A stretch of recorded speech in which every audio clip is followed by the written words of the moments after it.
चलो राजे अगे चलते हैं। एक क्वेश्चन किया सी उस बच्चे थोड़ा पुछ भी रहे भी रिपीट कर दो। सो मैं एक होर क्वेश्चन करवाने लगा। शो दैट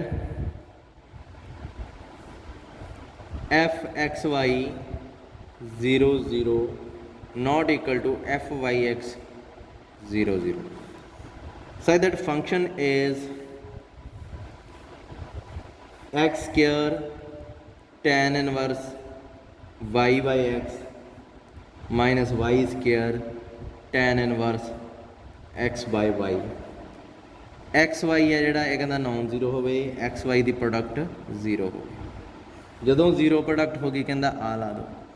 हुण ये फंक्शन है जोड़ा, पहला तो ये फंक्शन वाली ध्यान नाल देखो, ये कहे जा एक्स वाई की प्रोडक्ट जीरो कित्थे हुंदी है, नॉन जीरो कदों हुंदी है जो दोवां चों दोवें ही नॉन जीरो होण, जो क्योंकि दोवां चों एक भी जीरो हो गया दैन प्रोडक्ट जीरो हो जानी है। जे मैं पॉइंट लेना F2 0, यदी आउटपुट की आऊगी जीरो। क्यों? क्योंकि 2 ते 0 की प्रोडक्ट की बनती है जीरो। सो आ केस आप चक लाँगे नीचे वाला, ठीक है। जे दोवें ही नॉन जीरो आ फिर ये एक्स वाई की वैल्यू भर दी जाऊगी। यदा ध्यान रखियो फंक्शन का। हुण सब तो पहला ये दोवें आप डेरीवेटिव करके देखने हैं, f x y f y x. सब तो पहला इत्थे लिखो we know that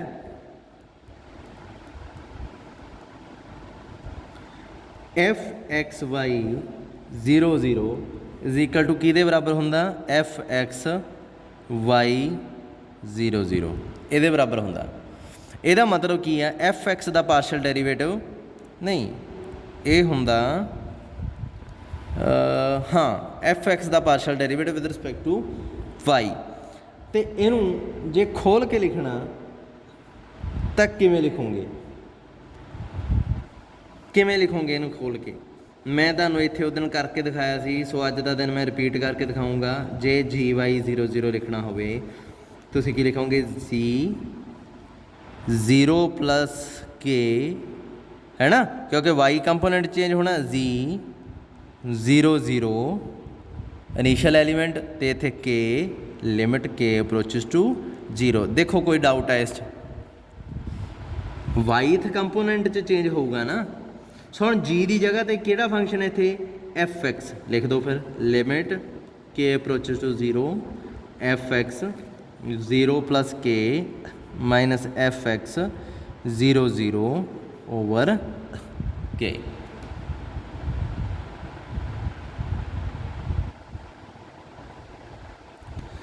हुण आपां नूं इत्थे एक तां वैल्यू कढनी पैनी है, लिमिट के अप्रोचेस टू 0 एफ एक्स, इहदी वैल्यू की बन गई 0 के, इहदी वैल्यू की बन गई 0 0, इहदी वैल्यू नीचे की आ गया के, ये सेम वैल्यू आ गई। हुण मैनूं पता नहीं भी आ तां विच लिखण दी लोड़ ही नहीं, तुहानूं ये तुहाडा रफ काम सी।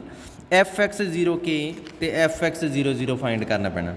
Now we have to find f x 0 k and F x 0 0। हुण की आ एफ एक्स 0 के लभना स्टार्ट किया मैं, इत्थे एक्स आ गया, यदा मतलब लिमिट की होगा एच अप्रोचेस टू 0, ठीक है। चेंज किहदे च होगा, किहदा डेरीवेटिव आ ये आ देखो एक्स लगी हुई है एफ ते, सो एफ आ गया इत्थे।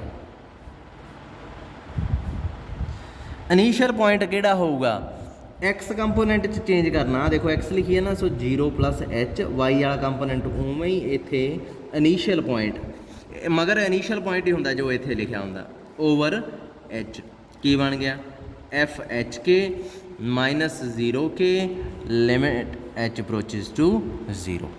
हुण एफ एच के की आ, मैं तुहानूं उदन भी कहा सी एच नूं नॉन जीरो मन के तुरना, के नूं भी नॉन जीरो मन के तुरना, क्योंकि जिहड़ा जीरो वाल नूं जा रहा वो कदे भी जीरो नहीं हो सकता, जीरो तो अपने आप च ही बैठी आ। सो एफ एच के की आऊगा, यदा मतलब एच ते के की प्रोडक्ट की आऊगी नॉन जीरो, तो के ते जीरो की प्रोडक्ट की आऊगी जीरो। यदा मतलब ये वास्ते आ केस चकना, ये वास्ते आ केस चकना। तो एच के की वैल्यू भरो, एफ एच के की आऊगा इत्थे एक्स की जगह एच, वाई की जगह की एच स्केयर टैन इनवर्स के by H minus k square tan inverse x की जगह ते एच बाय के माइनस इत्थे की आ गया 0 0 की वैल्यू की है 0 over H limit H approaches to 0 यदी वैल्यू हम लिमिट कढ़नी है। लिमिट कढ़न के तरीके है जोड़े ये आप पहला भी जानते हैं कि किमें किमें हल किए इनू सॉल्व करो अड अड कर लो इनू ए एच ना एच कट्टी गई टैन इनवर्स के बाय एच रह जूगा ठीक है लिमिट एच अप्रोचेस टू 0 आऊगा प्लस आ की बनूगा हुण ये नहीं मैनूं बल्ले पै रहा है ऐं करो ये के है ना इनू एक नूं थल्ले ले आओ घुमा के थल्ले मारो उहदे एच दे मारी तुसीं घुमा के थल्ले हुण देखो ये घूम के उत्ते के स्केयर बनूगा नीचे एच पे आही चीज़ बनूगी। थोड़ा जिहा सोचो इनू मैं 2 मिनट लिए रुकन लगा सोचो देखो इनू की कीता की है एलसीएम सी इनू सैपरेट करके 2 अलग अलग लिख लिया एक एच ये थल्ले आ गई एक एच ये थल्ले आ गई इनू ब्रेक करता है तो तोड़ता अड अड करते ये बटे ये एच ये कट्टी गई ये चीज़ रह गई ये के स्केयर सी ये नीचे घूम के आ गई इत्थे कल्ली के रह गई एच तो उवें पिया वा दसो ये इन्ना क्लीयर आ सोच लो माड़ा जा देखी चलो ये हाल 2 मिनट आपे क्लीयर हो जाओ।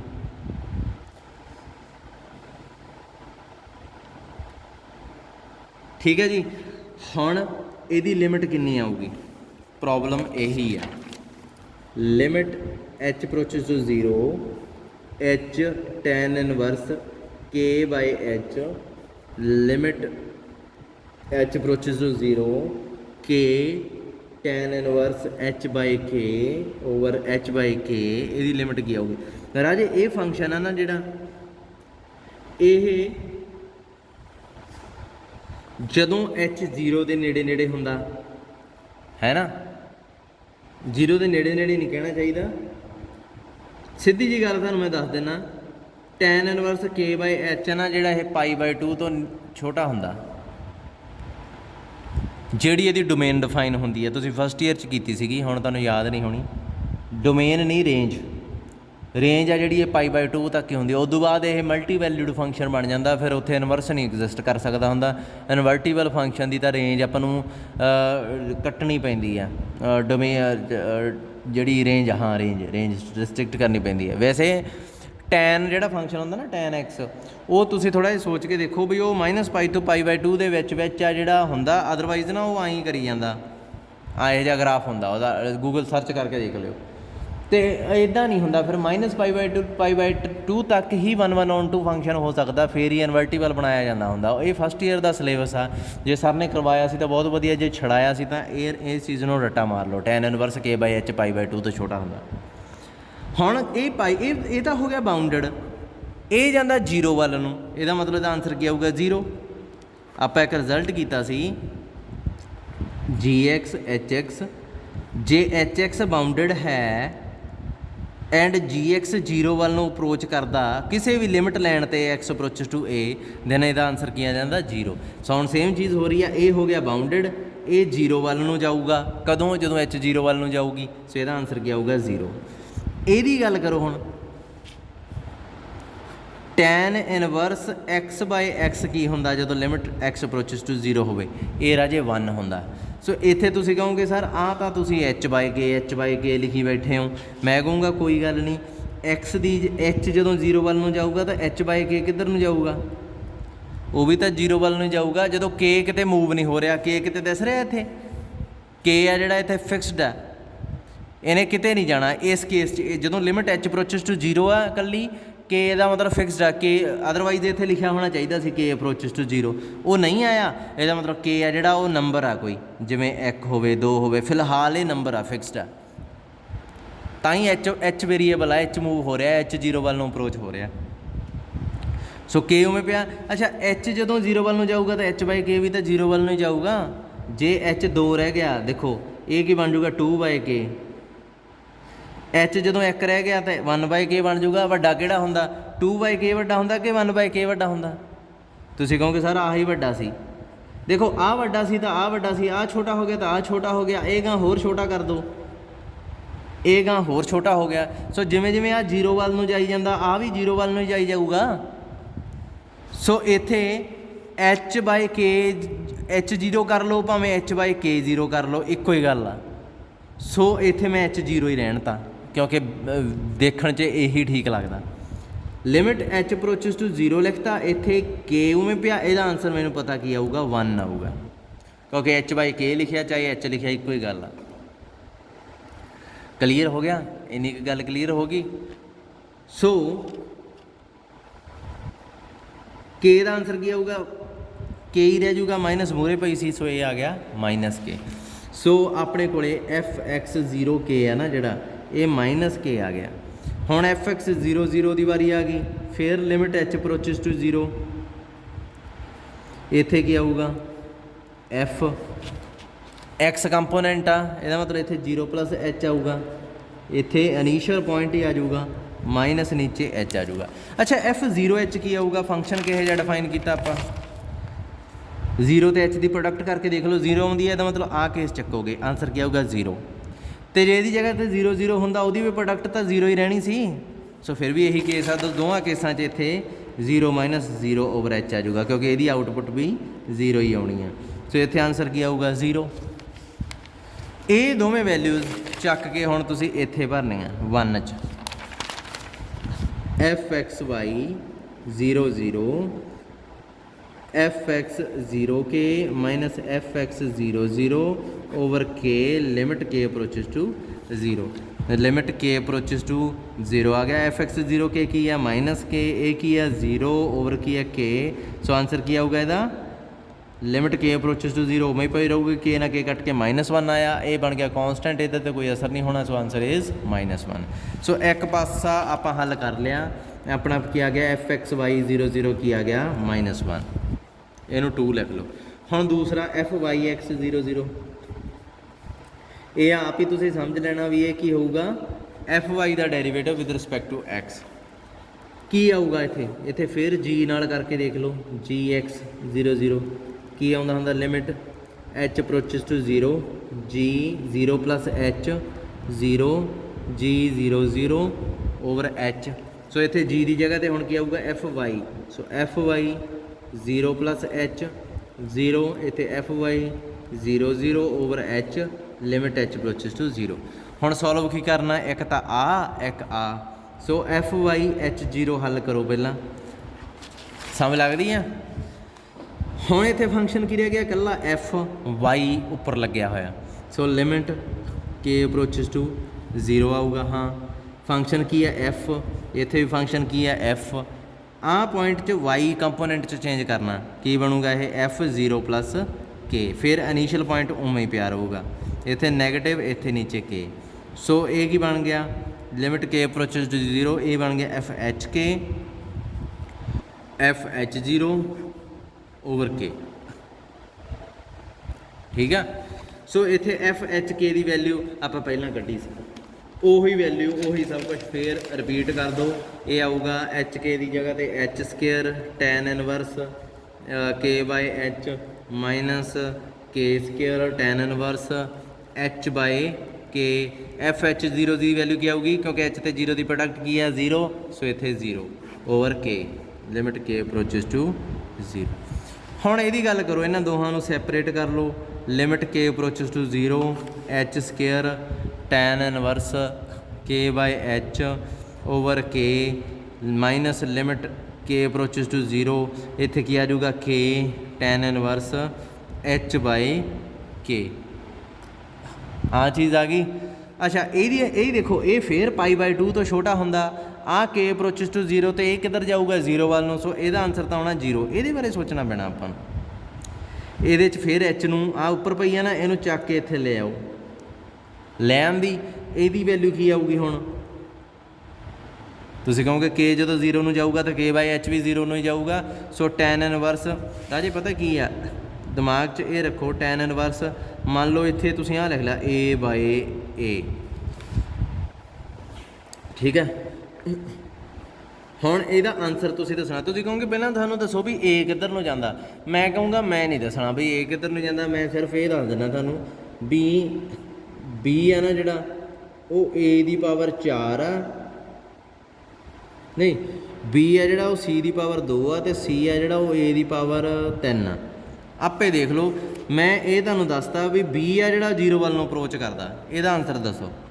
ਤੁਸੀਂ ਕਹੋਗੇ ਤਾਂ ਪੰਗਾ ਪੈ ਗਿਆ। ਤੁਸੀਂ ਕਹੋਗੇ ਠੀਕ ਹੈ, ਜਦੋਂ b 0 ਵੱਲ ਨੂੰ ਜਾਂਦਾ ਤੇ c ਜਾਣੀ ਕਿ c ਸਕੇਅਰ ਕਿੱਧਰ ਨੂੰ ਜਾ ਰਿਹਾ, ਕਿਉਂਕਿ b ਦੇ ਬਰਾਬਰ ਆ, ਸੋ c ਸਕੇਅਰ ਕਿੱਧਰ ਨੂੰ ਜਾਊਗਾ, 0 ਦੇ ਬਰਾਬਰ ਨੂੰ ਜਾਊਗਾ। ਕਿਉਂਕਿ ਦੇਖੋ ਨਾ b 0 ਵੱਲ ਨੂੰ ਜੇ ਜਾਂਦਾ ਆ, ਮੈਂ ਮੰਨ ਤੁਹਾਨੂੰ ਦੇਤਾ ਵੀ ਲੈਟ b 0 ਨੂੰ ਜਾਂਦਾ, ਤੁਸੀਂ ਇੱਥੋਂ ਆਪ ਹੀ ਅੰਦਾਜ਼ਾ ਲਾ ਲਿਆ ਵੀ c ਸਕੇਅਰ 0 ਵੱਲ ਨੂੰ ਜਾਊਗਾ।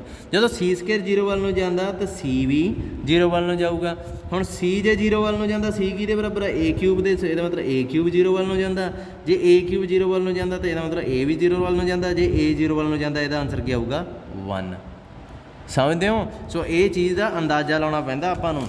ਆਹ ਦੇਖੋ ਉਹੋ ਜਿਹੀ ਲਿਮਿਟ ਨਹੀਂ ਹੋਣੀ। ਹੁਣ k 0 ਵੱਲ ਨੂੰ ਜਾਂਦਾ, ਇੱਥੇ ਤੁਸੀਂ ਆਪ ਦੇਖੋ ਵੀ k/h ਕਿੱਧਰ ਨੂੰ ਜਾਂਦਾ। ਮੈਂ ਸਿਰਫ ਤੁਹਾਨੂੰ ਆਹ ਚੀਜ਼ ਦੀ ਲਿਮਿਟ ਲੱਭਣ ਨੂੰ ਕਿਹਾ, ਟੈਨ ਇਨਵਰਸ ਦੇ ਅੰਦਰ ਪਿਆ ਤੇ ਉਹੀ ਚੀਜ਼ ਵਟੇ 'ਚ ਪਈ ਆ, ਉਹੀ ਚੀਜ਼ ਵਟੇ 'ਚ ਚਾਹੀਦੀ ਆ ਬਸ, ਜਿਹੜੀ ਇਹਦੇ ਅੰਦਰ ਆ। ਸੋ ਇਹਦਾ ਆਨਸਰ ਆ ਜਾਊਗਾ 1, ਨਾਲ ਕੀ ਪਿਆ h, ਸੋ ਇੱਥੇ h ਆ ਗਿਆ, ਆਨਸਰ ਇਜ਼ h। ਤੁਸੀਂ ਕਹੋਗੇ ਬਈ h ਤੇ ਕਾਹਤੋਂ ਨਹੀਂ ਅਸਰ ਪਿਆ, ਮੈਂ ਕਹੂੰਗਾ ਇੱਥੇ k ਅਪਰੋਚਿਸ ਟੂ 0 ਆ, ਨਾ ਕਿ h ਦਾ ਮਤਲਬ ਇੱਥੇ h ਫਿਕਸਡ ਆ। ਸਮਝਦੇ ਹੋ? ਜਿਹਦਾ k ਜਿਹੜਾ ਅਪਰੋਚਿਸ ਟੂ ਸਮਥਿੰਗ ਹੁੰਦਾ ਕੱਲਾ ਉਹ ਵੇਰੀਏਬਲ ਹੁੰਦਾ।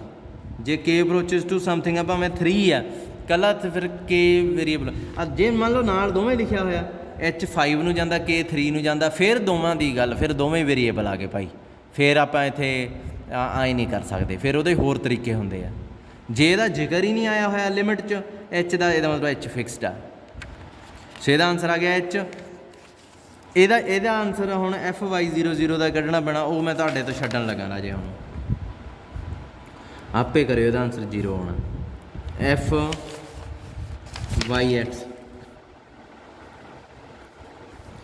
ਇਹਦਾ ਆਨਸਰ ਪਹਿਲੇ ਦਾ ਆਨਸਰ ਕਿੰਨਾ ਆਇਆ, h, ਇਹਦਾ 0/h, ਲਿਮਿਟ h ਅਪਰੋਚਿਸ 0/h ਆ। ਇੱਥੇ ਕੀ ਆ ਗਿਆ h, ਦੂਜੇ ਦਾ 0, ਇਹਦਾ ਆਨਸਰ ਕੀ ਆਊਗਾ 1। ਤਾਂ ਪਹਿਲੇ ਇਹਦਾ ਕੀ ਆਇਆ ਸੀ -1, ਇਹਦਾ 1, ਇਹਦਾ ਮਤਲਬ ਦੋਵੇਂ ਬਰਾਬਰ ਹੋ ਹੀ ਨਹੀਂ ਸਕਦੇ। ਇਹ 1 ਆਇਆ, ਇਹ ਕਿੰਨਾ ਆਇਆ ਸੀ -1 ਆਇਆ ਸੀ, ਦੋਵੇਂ ਨੋਟ ਇਕੁਅਲ ਆ ਗਏ। ਬਹੁਤ ਇੰਪੋਰਟੈਂਟ ਕੁਐਸਚਨ ਆ ਜੀ। ਜੇ ਕਿਸੇ ਦਾ ਮਨ ਕਰਦਾ ਵੀ ਮੈਂ ਤਾਂ ਭਾਈ ਸਿੱਧਾ ਹੀ ਕਰ ਦੂੰ ਇਹਦਾ ਡੈਰੀਵੇਟਿਵ, ਨਹੀਂ ਹੋਣਾ ਕਾਕੇ। ਪੀਸ ਵਾਈਜ਼ ਡਿਫਾਈਨਡ ਫੰਕਸ਼ਨਾਂ ਦਾ ਡੈਰੀਵੇਟਿਵ ਸਿੱਧਾ ਨਹੀਂ ਹੁੰਦਾ।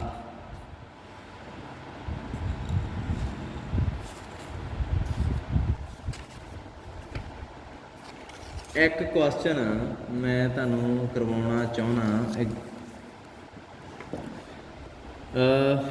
ਲੈਟ FG, ਇਹ ਫੰਕਸ਼ਨ ਆ ਆਰ ਸਕੇਅਰ ਤੋਂ r ਡਿਫਾਈਨ ਹੋਏ ਆ। ਇਹ ਕਹਿੰਦਾ, ਮੰਨ ਲਓ ਕਹਿੰਦਾ ਪਾਰਸ਼ਲ ਡੈਰੀਵੇਟਿਵ f ਦਾ ਵਿਦ ਰਿਸਪੈਕਟ ਟੂ x ਇਹ ਐਗਜ਼ਿਸਟ ਕਰਦਾ, ਐਂਡ g ਦਾ ਵੀ ਐਗਜ਼ਿਸਟ ਕਰਦਾ। ਕਹਿੰਦਾ ਫਿਰ ਸਮ ਦਾ ਕਰੂ, ਦੈਨ ਸ਼ੋ ਦੈਟ ਇਹ ਆ ਜਿਹੜਾ ਡੈਰੀਵੇਟਿਵ, ਕਹਿੰਦਾ ਸਮ ਦਾ ਦੋਵਾਂ ਦੇ ਫੰਕਸ਼ਨ ਨੂੰ ਐਡ ਕਰ ਦਿਓ। ਕਹਿੰਦਾ ਉਸੇ ਪੁਆਇੰਟ ਤੇ, ਜਿਹੜੇ ਪੁਆਇੰਟ ਤੇ ਇਹਨਾਂ ਦਾ ਡੈਰੀਵੇਟਿਵ ਐਗਜ਼ਿਸਟ ਕਰਦਾ, ਕਹਿੰਦਾ ਸਮ ਦਾ ਉਸੇ ਪੁਆਇੰਟ ਤੇ ਐਗਜ਼ਿਸਟ ਕਰੂਗਾ। ਇਜ਼ ਦਾ ਕਨਵਰਸ ਟਰੂ, ਕਹਿੰਦਾ ਕਨਵਰਸ ਵੀ ਚੈੱਕ ਕਰੋ, ਟਰੂ ਆ। ਪਹਿਲਾਂ ਤਾਂ ਮੈਂ ਇਹ ਦੇਖਦਾ ਵੀ ਜੇ ਕੱਲੇ ਦਾ ਐਗਜ਼ਿਸਟ ਕਰਦਾ ਤੇ ਕਨਵਰਸ ਦਾ ਕਰੂਗਾ, ਸਮ ਦਾ ਕਰੂਗਾ।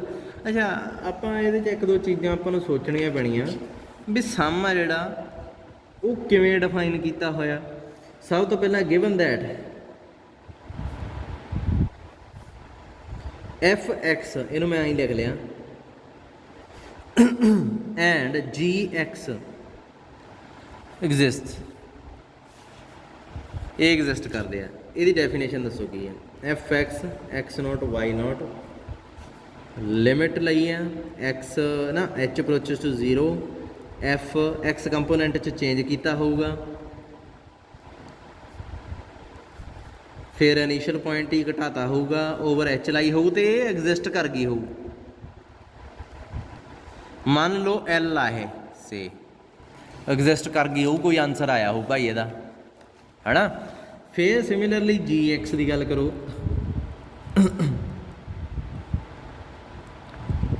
ਲਿਮਿਟ ਸੇਮ, ਸਾਰਾ ਕੁਝ ਸੇਮ, ਬਸ f ਦੀ ਜਗ੍ਹਾ ਤੇ g ਆ। ਥੋੜਾ ਜਿਹਾ ਦਿਮਾਗ ਲੜਾ ਕੇ ਕਰ ਲਿਆ ਕਰੋ, ਤੇਜ਼ੀ ਨਾਲ ਕਰ ਲਓਗੇ। सारा कुछ सेम है। एफ की जगह तो जी है, वेख लो X not the X not, Y not Y not, X की जगह एक्स, एफ की जगह जी है, बाकी सारा वही है, सारा लिखता। इत्थे ये भी एग्जिस्ट कर गई हो लिमिट, इनू लिख लो, ऐं करो इनू एल लिख लिया, इनू एम लिख लो, ठीक है। हुण आपां देखदे हां सम, सम दा पार्शल डेरीवेटिव किवें आपां नूं लभ सकदे हां।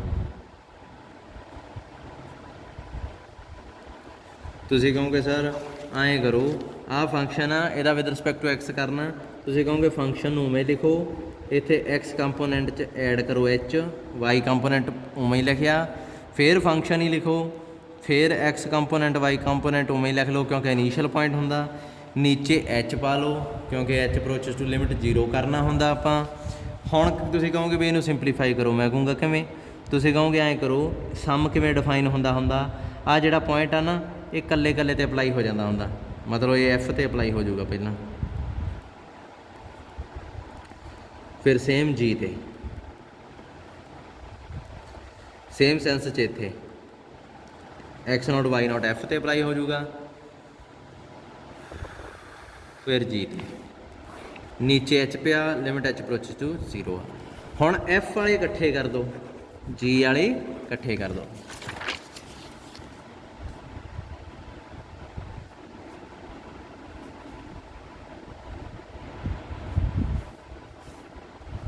जी वाले इकट्ठे कर दो,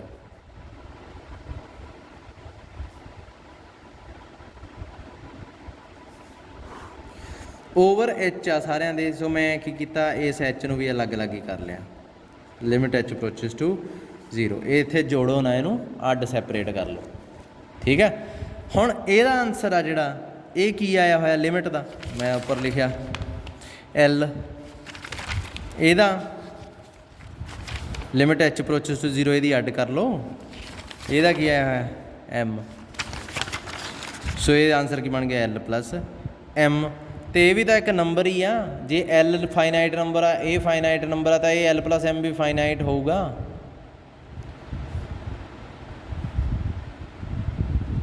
सो मैं तो सम एग्जिस्ट करदा, से इत्थे फाइनाइट पा लो नाल, जे इत्थे इनफिनिटी आ जाती फिर आप डज नॉट एग्जिस्ट लिखना सी ना,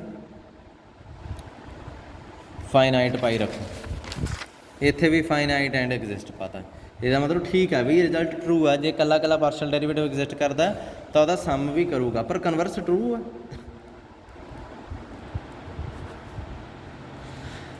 कन्वर्स होगा कि, सब तो पहला तो ये सोचो भी कन्वर्स है कि,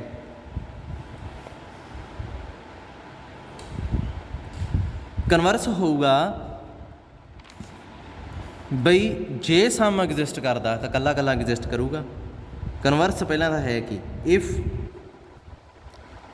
एफ प्लस जी ਇਹਦਾ partial derivative with respect to x exist करता, दैन कला कला एग्जिस्ट करूगा।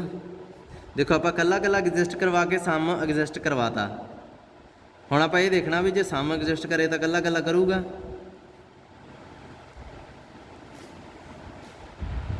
भी ये दोवें एग्जिस्ट करनगे। सो इत्थे लिखो सोल्यूशन च converse is not true, is not true, ये सच नहीं हैगा, ये ट्रू नहीं हो सकता। काउंटर एग्जाम्पल देनी पैनी है ये वास्ते आपां नूं भी ये ट्रू क्यों नहीं हैगा, कित्थे प्रॉब्लम आई, किहड़ा जब पिया। सो उहदे वास्ते तुसीं एक फंक्शन चुनना, दो फंक्शन चुनने एक्चुअली, एक तां एफ एक्स वाई 1 0, मैं दसदा यही क्यों चुने आ।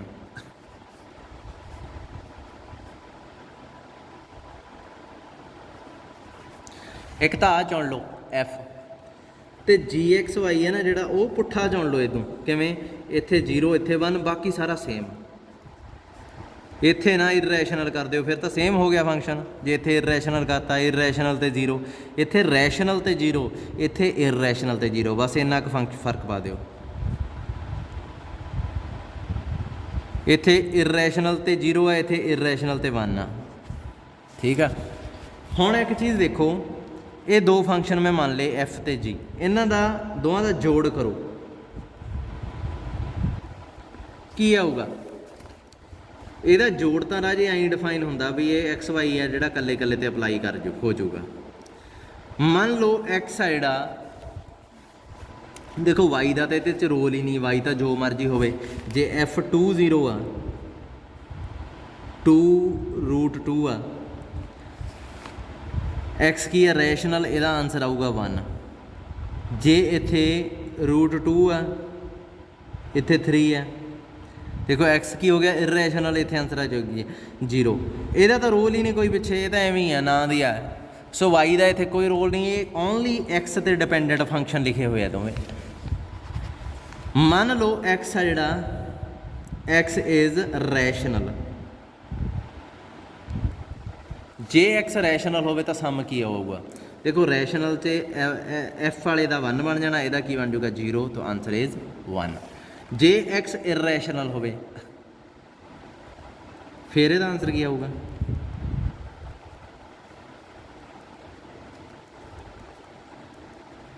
ਟੁੱਟਣਾ ਤਾਂ ਇਹਨੇ ਹੈ ਹੀ, ਆਈ ਬ੍ਰੇਕ ਤਾਂ ਕਰਨਾ ਹੀ ਪੈਣਾ। ਫਿਰ ਐਫ ਦੀ ਜਗ੍ਹਾ ਤੇ 0 ਆ ਜਾਊਗਾ, ਇਹਦੀ ਜਗ੍ਹਾ ਤੇ 1 ਆ ਜਾਊਗਾ, ਆਨਸਰ ਤਾਂ ਫਿਰ 1 ਹੀ ਰਹਿ ਜਾਣਾ।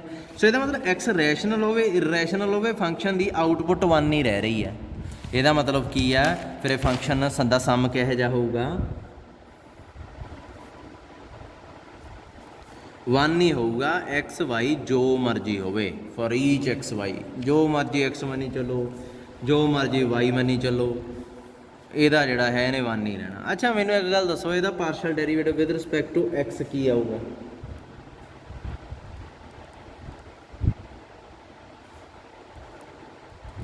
ਕੌਨਸਟੈਂਟ ਫੰਕਸ਼ਨ ਦਾ 0, ਤੇ ਕੋਈ ਐਕਸ ਵਾਈ ਹੋਵੇ ਇਹਨੇ 0 ਹੀ ਰਹਿਣਾ। ਸਮਝਦੇ ਹੋ ਨਾ, ਕਿਉਂਕਿ 1 ਦਾ ਪਾਰਸ਼ਲ ਡੈਰੀਵੇਟਿਵ ਕੀ ਹੁੰਦਾ 0। ਇਹਦਾ ਮਤਲਬ ਸਮ ਦਾ ਤਾਂ ਐਗਜ਼ਿਸਟ ਕਰ ਗਿਆ, ਪਰ ਕੀ ਹੁਣ ਕੱਲੇ ਕੱਲੇ ਦਾ ਐਗਜ਼ਿਸਟ ਕਰੂਗਾ ਰਾਜੇ, ਸਮ ਦਾ ਐਗਜ਼ਿਸਟ ਕਰ ਜੇ ਤਾਂ ਕੱਲੇ ਕੱਲੇ ਦਾ ਐਗਜ਼ਿਸਟ ਕਰੇ, ਜ਼ਰੂਰੀ ਨਹੀਂ ਹੈ। ਕਿਉਂ ਨਹੀਂ ਜ਼ਰੂਰੀ, ਹੁਣ ਮੈਂ ਤੁਹਾਨੂੰ ਇਹਦੇ ਬਾਰੇ ਦੱਸਦਾ। ਇਹ ਮੈਂ ਰਫ ਕੰਮ ਪਹਿਲਾਂ ਕਰਨ ਲੱਗਾ, ਇੱਥੇ ਮੈਂ ਸੋਲਿਊਸ਼ਨ ਕੰਪਲੀਟ ਕਰੂੰਗਾ। ਇਹ ਰਫ ਕੰਮ ਆ।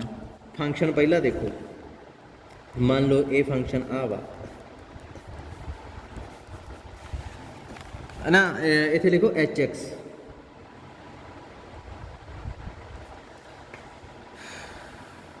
ਜਦੋਂ ਮੈਂ partial derivative with respect to x ਕਰੂੰਗਾ ਤਾਂ ਇੱਧਰ ਕੀ ਬਣੂਗਾ, ਇੱਕ ਚੀਜ਼ ਧਿਆਨ ਨਾਲ ਦਿਓ। ਇੱਧਰ ਮੰਨ ਲਓ ਤੁਹਾਡੇ ਕੋਲ ਹੈ x² + y², ਇੱਧਰ ਹੈਗਾ x³। ਇਹ ਦੋਵੇਂ ਚੀਜ਼ਾਂ ਅੱਡ ਅੱਡ ਆ।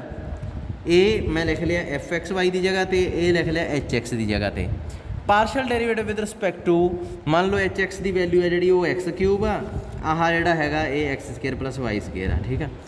Partial derivative with respect to x ਕਰੋ, ਕੀ ਆਊਗਾ ਇੱਥੇ 2x, ਇਹਦਾ 0, ਇਹਦਾ 3x²। ਧਿਆਨ ਦਿਓ ਵੀ 3x² x³ ਦਾ ਕੀ ਹੁੰਦਾ। ਬਾਕੀ ਪਾਰਸ਼ਲ ਡੈਰੀਵੇਟਿਵ ਨੂੰ ਭੁੱਲ ਜਾਓ, +2 'ਚ ਚਲੇ ਜਾਓ। ਮੈਂ +2 ਵਾਲੇ ਸਟੂਡੈਂਟ ਤੋਂ ਪੁੱਛ ਰਿਹਾ 3x² x³ ਦਾ ਕੀ ਹੁੰਦਾ, ਡੈਰੀਵੇਟਿਵ। ਠੀਕ ਆ, ਇੱਧਰ ਤਾਂ ਤੁਸੀਂ ਪਾਰਸ਼ਲ ਡੈਰੀਵੇਟਿਵ ਕੀਤਾ ਤੇ ਇੱਧਰ ਡੈਰੀਵੇਟਿਵ ਹੋ ਗਿਆ। ਕਿਉਂ ਡੈਰੀਵੇਟਿਵ ਹੋਇਆ, ਕਿਉਂਕਿ ਇੱਧਰ ਕੱਲਾ x ਸੀ, ਇਹ ਫੰਕਸ਼ਨ ਕੱਲੇ, ਆਹ ਫੰਕਸ਼ਨ ਹੈ ਜਿਹੜਾ ਕੱਲੇ x ਦਾ ਸੀ। ਸੋ ਇੱਧਰ ਡੈਰੀਵੇਟਿਵ ਹੋ ਗਿਆ, ਇੱਧਰ ਤਾਂ ਭਾਵੇਂ ਪਾਰਸ਼ਲ ਡੈਰੀਵੇਟਿਵ ਹੀ ਕੀਤਾ। ਸੋ ਆਪਣੇ ਕੋਲੇ ਕੀ ਆ ਕਿ fx xy ਹੈ ਜਿਹੜਾ ਇਹ ਕਿਹਦੇ ਬਰਾਬਰ ਹੁੰਦਾ, ਡੈਰੀਵੇਟਿਵ ਆਫ hx ਦੇ ਬਰਾਬਰ ਆ ਜਾਂਦਾ ਹੁੰਦਾ। ਸ਼ਰਤ ਉਦੋਂ ਆ, ਇਹ ਚੀਜ਼ ਹੁੰਦੀ ਉਦੋਂ ਆ ਜਦੋਂ ਆ ਕੱਲਾ ਫੰਕਸ਼ਨ ਇੱਧਰ x ਦਾ ਪਿਆ ਹੋਵੇ, ਇੱਧਰ xy ਦਾ ਪਿਆ ਹੋਵੇ ਭਾਵੇਂ। ਜੇ ਸੇਮ ਹੀ ਚੀਜ਼ gx ਦੇ ਹੋਵੇ, ਹੁਣ ਮੰਨ ਲਓ ਇੱਧਰ ਇਹ ਚੀਜ਼ fxy ਹੈ, ਮੰਨ ਲਓ ਇਹ ਕਿਹਦੇ ਬਰਾਬਰ ਆ ਗਿਆ, h-x ਦੇ ਬਰਾਬਰ ਆ ਗਿਆ।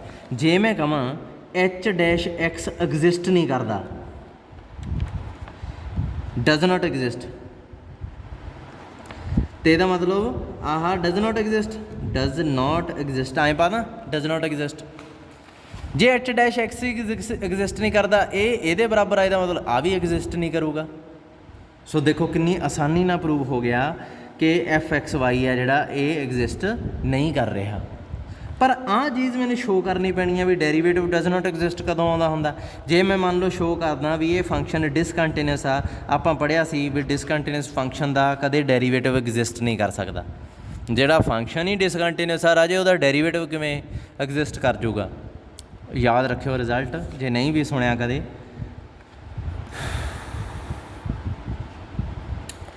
ਸੋ ਇੱਥੇ ਮੈਂ ਫੰਕਸ਼ਨ ਆ ਜਿਹੜਾ ਐਫ ਐਕਸ ਵਾਈ ਜਿਹੜਾ ਕੀ ਲਿਆ ਦੇਖੋ ਕਿਹੋ ਜਿਹਾ ਲਿਆ, ਇਹ ਐਚ ਐਕਸ ਦੇ ਬਰਾਬਰ ਆ। ਕਿਉਂ? ਇਕੱਲਾ ਐਕਸ 'ਤੇ ਡਿਪੈਂਡ ਕਰਦਾ। ਅਤੇ ਰਾਜੇ ਤੁਸੀਂ ਇਹ ਰਿਜ਼ਲਟ ਬਹੁਤ ਚੰਗੀ ਤਰ੍ਹਾਂ ਪੜ੍ਹਿਆ ਹੋਇਆ ਫਸਟ ਈਅਰ 'ਚ ਵੀ ਇਹ ਡਿਸਕੰਟੀਨਿਊਸ ਫੰਕਸ਼ਨ ਆ। ਡਿਸਕੰਟੀਨਿਊਸ ਫੰਕਸ਼ਨ ਹੁੰਦਾ ਹਰੇਕ ਪੁਆਇੰਟ 'ਤੇ ਅਤੇ ਇਹਦਾ ਡੈਰੀਵੇਟਿਵ ਕਿਵੇਂ ਐਗਜ਼ਿਸਟ ਕਰ ਜੂਗਾ। ਸੇਮ ਸੈਂਸ 'ਚ ਆਹ ਫੰਕਸ਼ਨ ਆ ਐਚ ਐਕਸ ਦੀ ਜਗ੍ਹਾ 'ਤੇ ਇੱਥੇ ਕੇ ਐਕਸ ਲੈ ਲਓ। ਚਲੋ ਕੇ ਐਕਸ ਆ ਇਕੱਲਾ ਐਕਸ 'ਤੇ ਡਿਪੈਂਡ ਕਰਦਾ, ਇਹ ਵੀ ਡਿਸਕੰਟੀਨਿਊਸ ਆ, ਇਹਦਾ ਡੈਰੀਵੇਟਿਵ ਐਗਜ਼ਿਸਟ ਨਹੀਂ ਕਰਦਾ। ਸੋ ਇਹਦਾ ਮਤਲਬ ਕੀ ਆ, as h x k x clearly ਇੱਥੇ ਲਿਖ ਦਿਓ, clearly h dash x k dash x does not exist. As ਕਿਉਂ ਨਹੀਂ ਐਗਜ਼ਿਸਟ ਕਰਦੇ? ਕਿਉਂਕਿ ਐਚ ਐਕਸ ਅਤੇ ਕੇ ਐਕਸ ਡਿਸਕੰਟੀਨਿਊਸ ਹੈ।